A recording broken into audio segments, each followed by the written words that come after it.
কি বললেন কেন ধর্ষণ করতে গেলেন? ওই মিরপুর 11 নম্বর লাইন বাড়ি, মিরপুর 11 নম্বর লাইনই বাড়ি। একদম ডলার ধর্ষণে ডলার করছে, মারছে ডলার। হ্যাঁ এক ধরেন আপনারা সব পারেন। আপনার ওয়াইফ কি সাহায্য করেছে আপনাকে? আমার ওয়াইফ সাহায্য করেন, আমার ওয়াইফের কোনো দোষ নাই। শুধু দোষ আপনার? দোষ হচ্ছে যে ডলারের আছে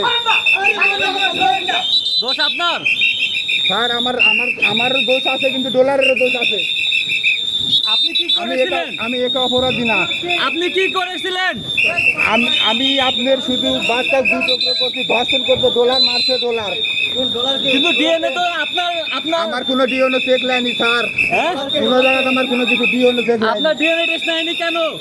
নেয়নি, আমার ডিএনএ চেক এর অটোমেটিক লিখে দিতে স্যার। আপনি কি আগে থেকে টার্গেট করেছিলেন রামিসাকে? স্যার এটা আমার ডলারে 2 লক্ষ টাকা দিতে চায়। রামিসা হত্যার মূল আসামিকে আপনি কি মনে করছেন? ডলার ডলার কে? ওই মিরপুর 11 নম্বর লাইন বাড়িয়ার। সে কি করে? অনেক ধনী লোকেরা, অনেক ধনী টাকাওয়ালা। এই শোনেন